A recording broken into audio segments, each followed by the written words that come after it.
안녕하세요. 금융시사를 알려주는 남자 금시남입니다. 안녕하세요. 금융시사 꿈나무 장보미입니다. 금시남, 오늘 이야기 나눠볼 주제는 뭔가요? 오늘의 주제는 위기의 홍콩입니다. 최근에 홍콩 다녀오셨죠? 네.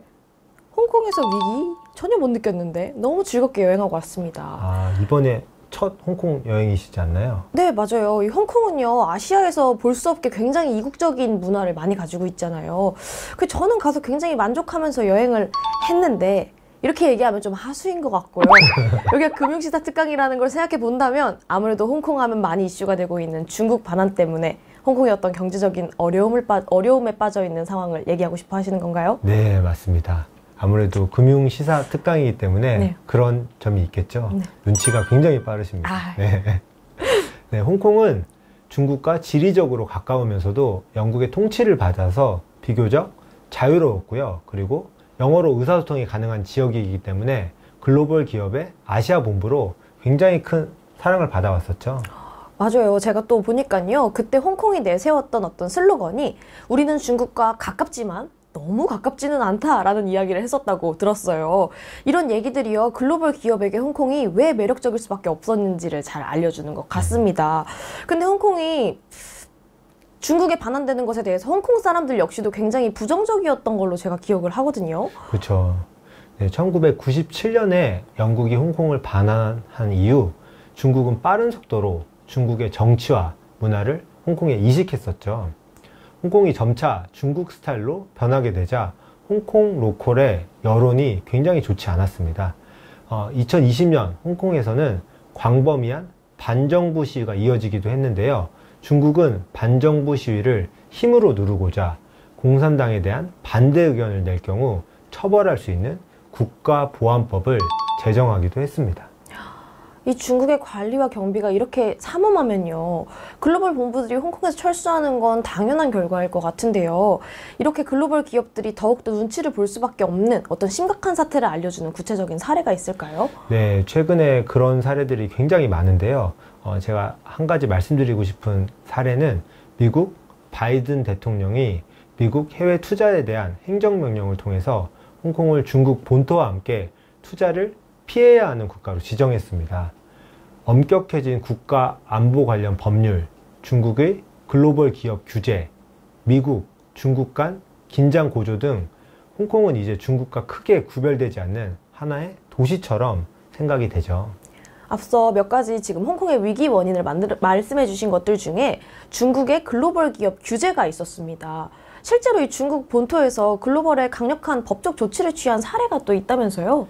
네, 올해 중국은 글로벌 기업 임직원을 대상으로 강제 조사를 실시하고 출국을 금지하는 등 강력한 법적 조치를 취했는데요. 뿐만 아니라 런던에 본사를 두고 있는 광고회사인 WPP 계열 그룹엠의 현직 직원 1명과 전직 직원 2명을 뇌물수수 혐의로 구금하기도 했습니다. 얘기 들어보니까요. 글로벌 기업 입장에서 이런 리스크를 감수하면서 이렇게 불안에 떨면서 계속 홍콩의 아시아 본부를 운영할 이유가 없겠네요. 그렇죠. 아까 말씀드린 홍콩의 장점이 자유로운 것, 그리고 영어로 의사소통을 할 수 있다는 건데요. 이 자유로움이 없어지게 되면서 큰 장점을 잃은 거죠. 이 사건은 홍콩이 아닌 중국 본토에서 일어난 일이지만 현재 홍콩 역시 중국의 영향력 아래에 있으니까요. 홍콩 내 글로벌 기업은 불안에 떨면서 새로운 아시아 본부로 다른 나라, 특히 싱가포르, 태국, 일본 등을 염두에 두고 있는 상황이죠. 그렇군요. 이제 조금 더 시야를 넓혀서 상황을 한번 살펴볼 필요가 있을 것 같은데요. 지금 얘기해 주신 대로라면 홍콩에겐 지금 이 상황이 위기지만 다른 글로벌 기업이 아시아 본부로 여러 국가를 두고 고민하고 있다면 이건 다른 지역의 기회가 될 수도 있는 상황이네요. 그렇죠. 특히 싱가포르는 홍콩의 위기로 이미 많은 수혜를 보고 있습니다. 앞으로도 더 많은 혜택을 볼 것으로 예상합니다. 엄청 궁금해지네요. 왜 글로벌 기업들은 이 싱가포르를 매력적인 지역으로 생각하고 있는 건가요? 우선 정치적으로 굉장히 안정적이고 비즈니스 친화적인 법률과 기업에 유리한 세금 정책을 갖추고 있다는 점이 굉장히 큰 장점입니다. 또한 싱가포르는 영어랑 중국어를 쉽게 구사할 수 있죠. 이런 점도 굉장히 큰 장점이고요. 그리고 인재들의 교육도 굉장히 잘 돼 있습니다. 지리적으로 봤을 때도 운송 및 물류 허브로서 위치가 굉장히 우수하죠. 이렇기 때문에 글로벌 기업에 큰 관심을 받고 있습니다. 아, 그렇군요.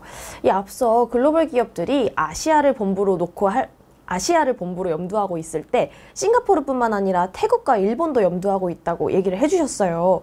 저는 또 한국 사람이다 보니까 이런 점이 안 궁금할 수가 없습니다.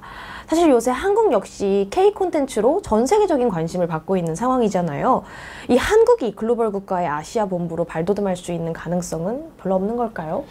말씀해 주신 것처럼 현재 우리나라는 K-팝과 드라마, 영화 등 엔터테인먼트 산업으로는 전 세계적인 관심을 받고 있죠. 저도 한국인으로서 굉장히 자랑스러운데요.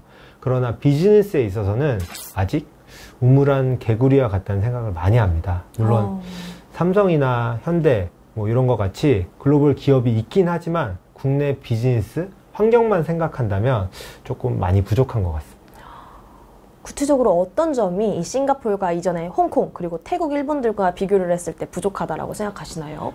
우리나라 비즈니스 환경에서는 여전히 대부분 한국인만 존재하고 있는 것 같습니다.